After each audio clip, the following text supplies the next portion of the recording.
मित्रांनो नमस्कार. कायदेशीर माहिती देणाऱ्या माझ्या YouTube चॅनलमध्ये तुमचं स्वागत आहे. आजचा विषय बिटकॉइन किंवा क्रिप्टो चलन.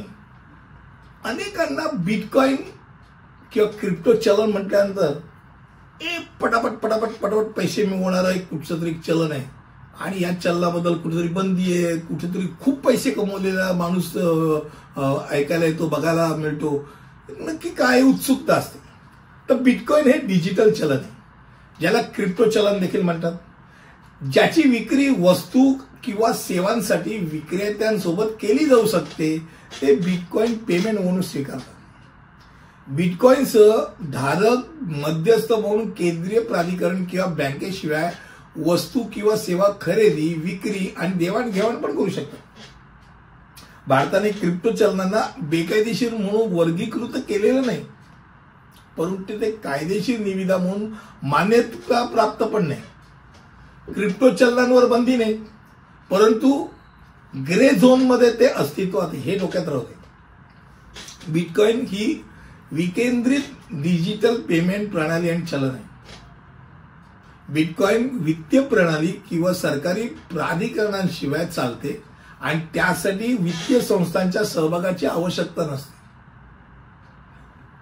वस्तू आणि सेवांच्या खरेदीसाठी त्याचा वापर असूनही बिटकॉइनचे नियम करणारे एक समान आंतरराष्ट्रीय कायदाच नाही. अनेक विकसित देशांमध्ये बिटकॉइन वापरण्याची परवानगी आहे. US मध्ये, कॅनडामध्ये, UK मध्ये बिटकॉइन जबरदस्त चालू आहे. काही देशांमध्ये, चीन आणि सौदी सारख्या देशांमध्ये त्याच्यावर बेकायदेशीर म्हणून त्याच्यावर बंदी आहे. जर आपण बिटकॉइन सुरक्षिततेबद्दल बोललो तर बाबा, प्रत्येकाची गुंतवणूक काही प्रमाणात जोखीम घेऊनच येते आणि यात त्या देशामधला नियम कधी बदलेल याची गॅरंटी नाही. त्यामुळे बिटकॉइन आज देशामध्ये ग्रे झोन मध्ये, त्याच्यावर बंदी होऊ शकते, लिगली होऊ शकतं, म्हणजे दोन्ही तिन्ही प्रकारे होऊ शकतं. त्यामुळे बिटकॉइन सुरक्षितपणे साठवलं जाऊ शकतं.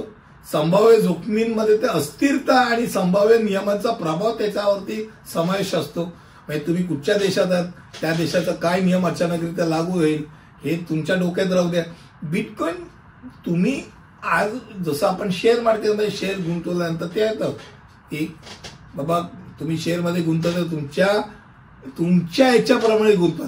तुमचे रिस्क काय आहे ते तुम्ही घेऊन तुम्ही त्यात गुंतवा, कारण का मार्केट आहे, वर खाली होऊ शकतो. बिटकॉइन मध्ये तेवढंच नाही तर पलीकडे जाऊन कायदे पण कदाचित बदलू शकतात, हे डोक्यात राहू द्या.